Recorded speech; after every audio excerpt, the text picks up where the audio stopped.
I'm Kim, the Abundant Traveler, and I have been to more than 65 countries and lived in 5. I'm a travel expert, and I was recently in Iceland, so this video is going to help you have the best time ever on your first trip to this incredible island. Whether you're going for a couple of days or a couple of weeks, these tips are very valuable for your first trip. Let's go ahead and start with number 1, and that is waterproof clothing as well as layers. I was there in August and it rained every single day with highs of only like 55, so I was freezing on my entire trip and wet most of my trip. So make sure to bring waterproof hiking boots. Don't bring the water resistant, bring the waterproof. Also, I had a waterproof rain jacket. I had a waterproof jacket as well. I also brought a poncho. It was so valuable. It was also super windy. So when it was raining and windy, I definitely needed that waterproof clothing. Also, I brought layers. I brought tank tops as well as vests and long sleeve shirts. And each day I needed my jacket, I needed my raincoat, I needed my tank top into a t-shirt. It just depended on where I was and what I was doing at that exact moment because the weather is so unpredictable in Iceland. Next is in Iceland, it's not common to tip. You do not need to tip your waiters or other people that are typical service people in Iceland because they do make a living wage. If you feel like tipping your guides, if you're taking a day trip or something like that, I'm sure that is welcome because that is great beer money. But in general, you do not need to tip while you're in Iceland. The next tip is there's no need to buy water while you're in Iceland. All you need is an empty water bottle. The water coming out of the tap, and also when you're doing some hikes, if it's coming out down from the glacier, from the streams and the rivers, is very pure, beautiful, beautiful glacial water, and it is very safe to drink. So there's no need to buy water while you're traveling around Iceland. And why spend that extra money? Because everything's so expensive anyway. The next tip is don't overbook your itinerary and don't plan too much in too short a window of time. The ring road, which is very famous to do the entire ring road, is actually 820 miles. You can't do it in a couple of days. So make sure that you leave enough time to do everything that you want to do. I recommend when going in summer that you plan 2 or 3 sites in the day. That's it. The distances are very far from point A to point B, and additionally you want to be spending a good amount of time at each of those sites. You think it may take 30 or 45 minutes at a beautiful waterfall like Skogafoss.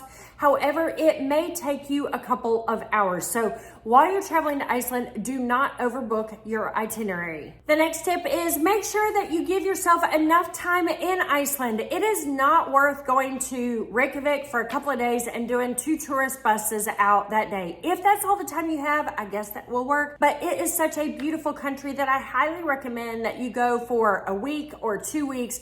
Take your time, see all the sites and everything that you want to do. You know, if you're enjoying this video, make sure to subscribe to the channel and give this video a thumbs up so other travelers like you will get to enjoy this video and have a better trip to Iceland. Let's continue on with our next tip. You know, I mentioned not going on a tourist bus just for a couple of days outside of Reykjavik, taking day trips. I also don't recommend you take a tourist bus for 3 or 4 days in the southern part of the island or a 3 or 4 day trip in a bus. I do highly recommend that you rent a car. Make sure to rent a car that is suitable for your style of travel. But the roads are very clear and very clean as long as you're staying on the main road.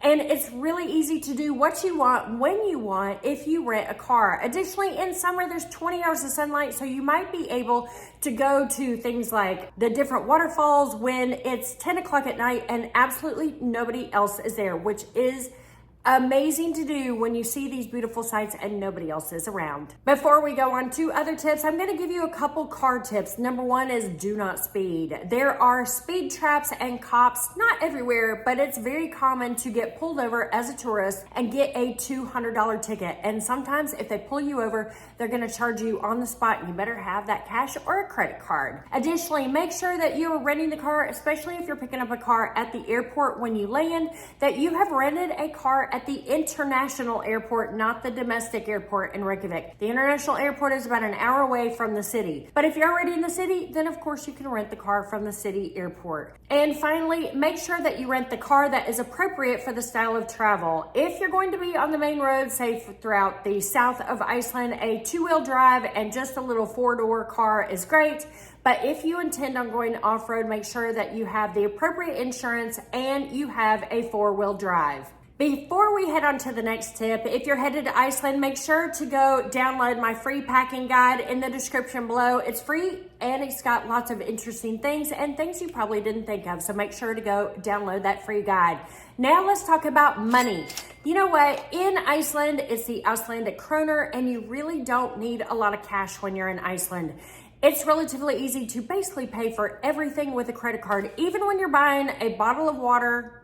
I know, I just said don't buy a bottle of water, but sometimes to use the bathroom in a gas station when you don't need gas, you have to buy a bottle of water. So I even paid for a bottle of water with my credit card, and to be honest, I didn't get any Icelandic kroner. Speaking of money, Iceland is very expensive, and when I mean expensive, it's very expensive. It's like $15 sometimes for a hot dog, which they're famous for. Make sure to pay attention of what you are spending. Hotels are expensive, food is expensive, renting cars is expensive, so plan accordingly.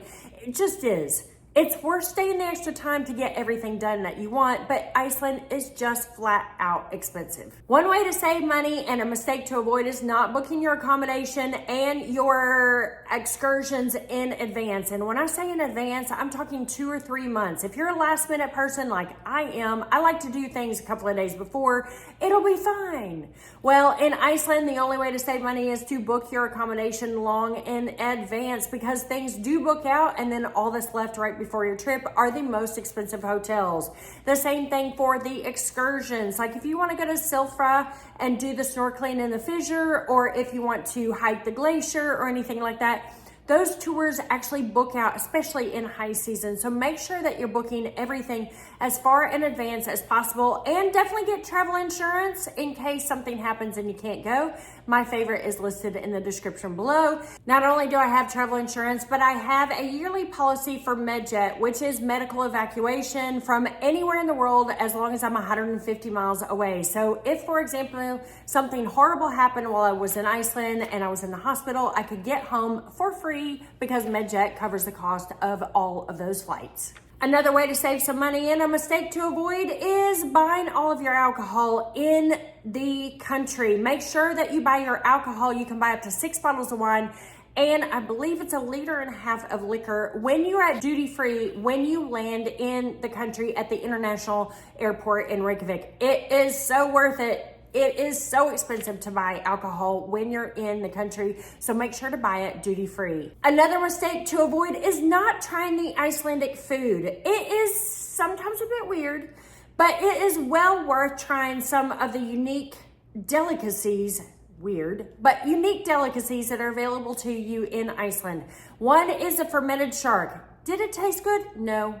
Am I glad I tried it? Yes. There is another thing. They have the dried fish crackers with homemade butter, which may sound gross, but they were absolutely delicious. Iceland is also famous for hot dogs as well, which is lamb and beef and pork, and they were delicious even though they're expensive. The food, and actually the best piece of cod I've ever had in my life was in Holfen on the south coast.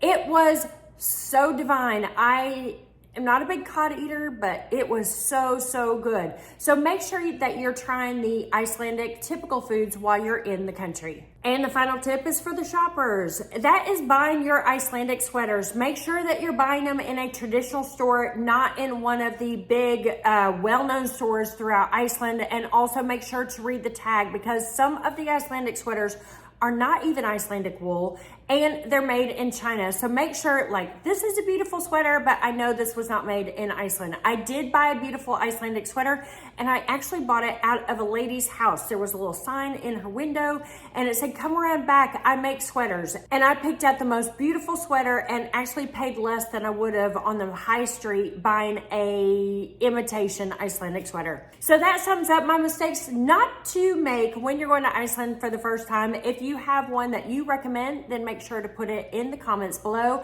I'm Kim the Abundant Traveler. Make sure to check out this video on Iceland as well. I have so many Icelandic videos, so check them all out just here. Thanks so much for watching, and I'll see you guys very soon. Bye.